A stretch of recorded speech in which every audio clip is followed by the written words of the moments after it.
Can you hear me? Yeah, okay, so pull this. As far as you can get it. So pretty much there. Yeah, right, Yeah. So, Can you hear yourself? yeah. Sweet.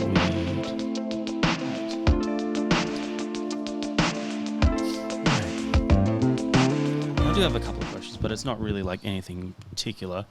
So Yeah. I guess I always start the show, so just that way I can sync everything together. Yeah, All right, cool. so thank you so much for being on the show, Reid. The reason why I wanted to get you on is because I wanted to have people with different kind of backgrounds and that sort of thing to come on the show. And I thought, well, you know what, I should get someone who does comedy for... so is it a hobby or at the moment? Is that what's going, or what are you trying to do with it? Well, yeah, I guess it's a hobby, but it's more of like I want to turn it into like a career. But obviously in Mackay, there's not much opportunity for it. But yeah, I mean, it started out as like a hobby, but it's going pretty well. So I'm like, I just want to keep focusing on it and sort of see where it can go. But Pull the microphone just a little bit closer. Yeah, how's yeah. that? Yeah, Yeah, good, great. yeah. Yeah, so, like, where did it start? Like, did you have this initial idea of, like, you know, I'm going to get on stage and tell some jokes? Is that where it happened, or what was the process? It took me a while before I actually did any stage sort of stuff. Like, I'd been writing stuff for a while, and, like, I had a friend who's in Sydney who was interested as well. Mm-hmm. So we used to, like, send each other jokes and just be like, oh, what do you think of this idea, man? Or how's this for a premise? But we never really had much. Mm-hmm. I never had much of it, like a goal of getting on stage. And then he said to me one day, he's like, oh, that's it. This year I'm just going to like make it my goal to like do stand up. And I was like, fuck, like if he's going to do it, you know, what's stopping me from doing it?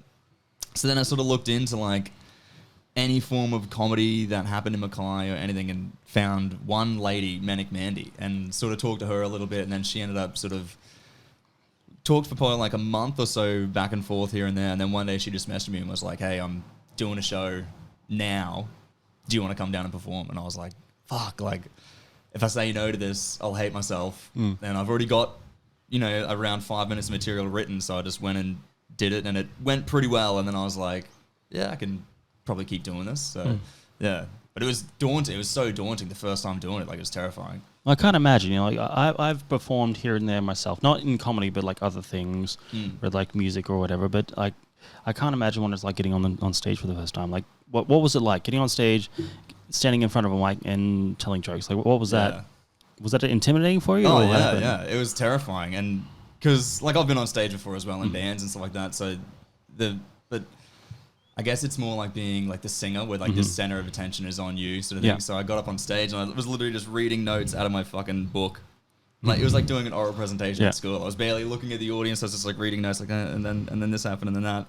And then when I started to get a bit of laughs, I was like, oh, all right, this isn't actually going terribly. And then I sort of started engaging with the audience a bit more. But like, yeah, I mean, for ages, I was just like literally reading notes on stage, like sort of too scared to even look at the audience. So it took a fair while to like sort of break that wall down of like, what's the word? Like, I don't know, doing the performance rather than just like trying to read the script you've got written. Yeah.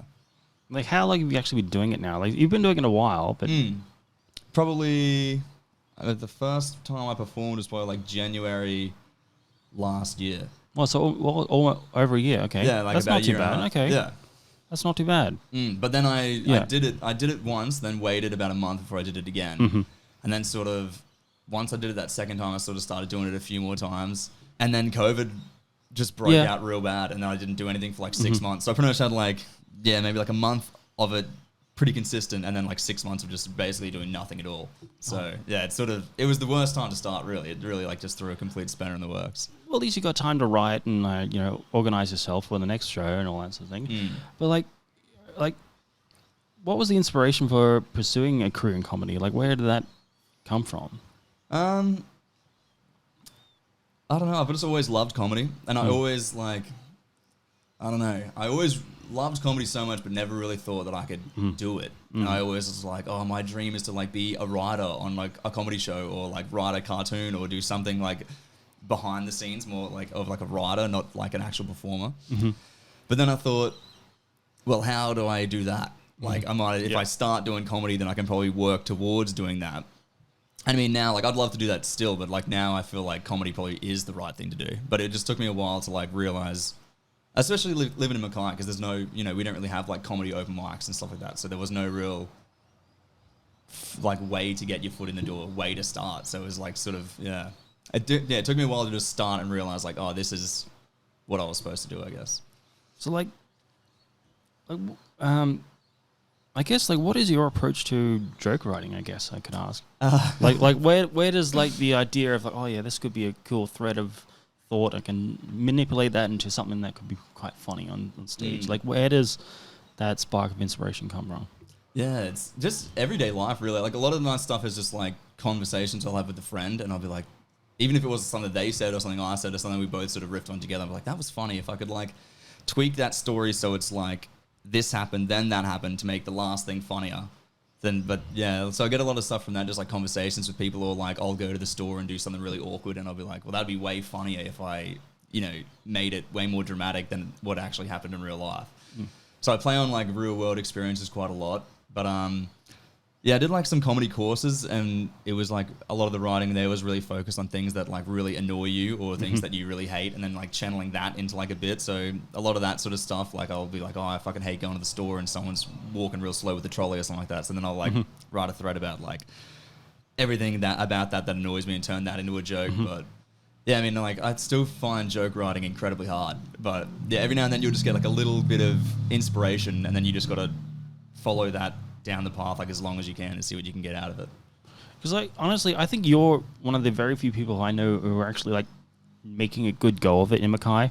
Like there's a handful of people even trying to do comedy right now. So it's quite of an interesting time to sort of just begin it. Like no one else has kind of been doing it really before you. Yeah, well, that's the thing. Like Mandy was doing it, but I don't know how long she had been doing it beforehand. And she wasn't. I wouldn't say she was doing it seriously. It was more of just like I guess more of a hobby, whereas mine was a pretty serious hobby. But yeah, that was the hardest thing. It was like pretty much just her and then me, and then like once I sort of started, she wasn't really doing much anyway, so it was basically just me. And then like trying to get, and the worst thing was like I'd do a show and then people would come up to me afterwards and be like, oh, this is awesome, like it was great to see comedy, like why don't we have more of it? And I'm like, well, no one fucking wants to do it. Yeah, like, well, you're effectively the guinea pig at the moment. Yeah, yeah, exactly. And that kind of, I was somewhat interested in actually that Lush show you did, was it 2 weeks ago? Yeah. I was considering actually getting up on stage and actually performing. But I had no material whatsoever. But I was like, I should probably at least give it a go, but I didn't. Yeah. But that's next time. But apparently there's workshops or something coming up for that. So yeah, well, see, that'd be really good to do if you're interested in it, because I feel like a lot of that happens all the time. Like because I've done those 2 shows now, and I'll advertise it, and I'll have like a handful of people hit me up about it and be like, yeah, I'm keen to perform, and then like as it gets closer, they'll just drop out, and it's like I know what they're doing is that they'll be like, I'm going to challenge myself and do this comedy show. Then like a week later, they're like, I haven't got any material. Fuck. What am I going to talk about? And then they drop out. And I mean, that's fair. That's fair because it's pretty hard to write material. But yeah, I think it's one of those things where really it's more about doing it and just seeing how it goes. Because like my housemate did it, and he's never really wanted to do comedy. He just did it as like a favor for me, basically. And he did pretty well, but he was like, that's the thing. He just did a lot of writing, and I helped him a little bit with some of the writing and stuff as well. So yeah, but it's more about, I think it's way more about like the like breaking the uncomfortability of like being in front of everyone. Everyone's paying attention to you. You're scared people are going to heckle you. Yeah, you're worried people won't laugh at what you say and all that sort of stuff. So it's daunting as hell. Oh yeah, it must be. I mean, like you're literally at the forefront of the crowd. You're at their mercy, and if you suck, they're going to let you know. Yeah. Like, yeah, it's pretty hard. It must be absolutely brutal. Like when you've bombed, yes. Oh yeah, many times. Like, what is that feeling like? Like, is it like gut punch, or is it like, okay, we'll get over it? Yeah, it depends, because if you bomb it like a proper show, then it's really like I fucked up. Like I had bad material, I didn't deliver this well, and I mean I've done that plenty of times. But then sometimes you'll go to a show and it's like, well, the audience wasn't. Like if you're at like a pub or something like that, sometimes the audience is half of them are playing pool, half of them are talking, some of them aren't even listening. So you're like, well, did you just not hear the joke, or did you not get it, or what? Like, did I fuck up? Or is it a decent joke and you didn't experience it properly? Like, so it's a whole thing. But yeah, I think I think it teaches you a lot bombing. You learn a lot more bombing than you do when you do well, because you're like, all right, if I say that word differently, they'll get it better. So yeah, but it's fucking brutal, man. Bombing is terrible. You walk off stage and want to kill yourself. You're just like, what the fuck? Like, and then you're like, how can I do better? So yeah. Like, okay, what is the worst joke you've said and you've bombed pretty bad? Like, is there anything that comes to mind? You're like, oh man, I wish I could just not say that. Yeah, I had some joke that it was just a joke I pretty much wrote that day about, like, when I was in Brisbane, I came back and there was like signs about the motorway, and it was about like how, like, not allowed on the motorway, like cyclists, pedestrians, like farm animals and all that sort of shit. And I just had this joke about like, who's this sign aimed at, like who's mustering cattle down the freeway or something like that. And I told that and just nobody laughed. And I was like, well, all right, that was a shit joke. I wrote that today, so fair enough. But I mean, I haven't bombed badly in a while, but that's the thing. I've got a couple of good jokes up my sleeve that I'll pull out if I'm not doing too well. So you sort of learn that as you go. But when I started out, I bombed like pretty much there was like 50%. Sometimes it'd go well, sometimes it'd go terribly. So yeah, it's a hard way to start. Like, what would you consider being your comedy style, I guess? Like, who would you consider be somewhat of an influence in how you write your jokes?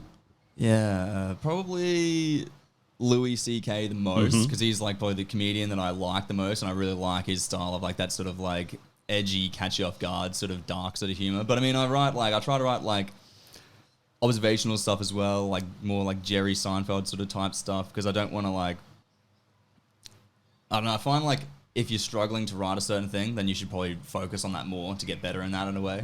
So like I sort of just try and do a whole bunch of shit. So I wouldn't really say I've found like my comedic voice or anything yet, but I'm just sort of trying to do like Bill Burr style rants about certain things, like Louis C.K. kind of abstract, weird, dark sort of jokes, and then like more observational stuff as well, just to try and see what works. And I've got like a pretty broad range of jokes, I guess, but yeah, I don't think I've found my exact like style. Yeah.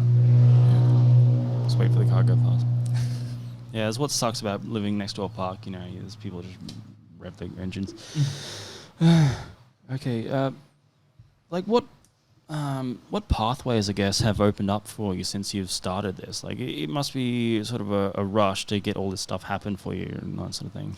Yeah, it's honestly fucking crazy, because like I still feel like I'm shit. But I'm like, I'm getting all these opportunities, so I must be doing something right. But like, I guess it's kind of hard to tell, because like you feel like you could definitely be better than you are, but you're like, well, I'm getting, things are happening, so I must be doing all right. But I did, when sort of COVID was happening, I found this group that were doing Zoom shows. Okay. And I did a couple with them. And it was just good for like meeting other people. So I met like a bunch of regional comedians and stuff. So then you've got like a bunch of people that you know for shows that are coming up that can recommend you and stuff. So that really helped. And one of the ladies I met through that was Anna Brennan, who ran a show in Mackay a while ago. And so she runs a course as well. So I did her course, and then like doing that, I obviously know her better. And like we got to perform at a show in Brisbane. So then I like met her personally, like met a bunch of people she knew and stuff like that. A bunch of other comedians on the show. And then I went on tour with her, with a big Brisbane comedian, Matt Ford, who actually performed here with part of the Melbourne Comedy Festival, who's like fucking hilarious. So I got to go on tour with them for a couple of shows, which was awesome. And then like since doing, like Anna has just like opened so many doors for me. I've done a bunch of shows in Brisbane with her. Like I've gone on tour with her twice now. I'm going on tour with her again in like a month. And then another few shows after that in Brisbane. So like if you meet another big comedian that can sort of see potential in you, they'll put you on shows. So that has just like opened up. Like I've had so many shows and so much opportunity given to me just by having like other comedians who are like, this guy's not too bad. Like, how do you even prepare for a tour? Like, do you write a whole bunch of jokes and you try them out here and there, or what's the thought process in that? Yeah, well, it depends what you're doing, because most of the shows I've done, you'll get given, like, especially if you're like a starter, like an opener, you'll get given like a 5-minute slot. So you've got to essentially have like the tightest 5-minute set of jokes you can have. So I'll just like go around to like, mainly it's like Langfords and places around town, and just like work on jokes until I've got like around 5 minutes of material that I think is pretty good. And then like as you go on the tour, you just do that. Because that's the thing, you're pretty much doing the same thing every single night. And like the audience doesn't realize that it's like this rehearsed, completely scripted sort of format.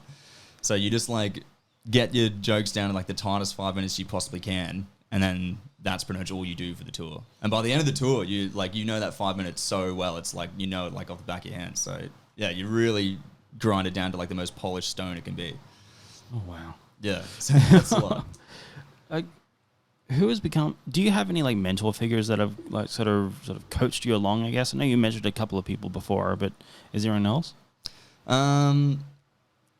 Yeah, I guess heaps of people. Just like having my friends come to my shows and stuff, and like laugh at things you say. Like every audience member that's ever laughed at anything, sort of like pushes you in the right direction. You're like, oh well, this is, at least this is working. But then like I'll have people come up to me after a show and talk to me and say like they thought a certain joke was funny or it was good to see, and like every single little compliment you get along the way sort of just reinforces that you should just keep going. But yeah, probably the most influential people would probably be like Anna has definitely helped me probably the most so far, give me heaps of opportunities. And then even like Jodie from Rockhampton, Jodie Van der Wettering, she's a really good comedian. She's given me heaps of opportunities as well, heaps of shows and stuff. So people like that are more along the road than you are, and you can sort of, I don't know, teach you things that they've fucked up along the way, and like you can learn a lot more from them than you can by just doing it by yourself. So it's definitely like a real communal sort of thing. Like that's great. Yeah. How did the Lush comedy night or gig thing, how did that come about? Like, what was the planning with that?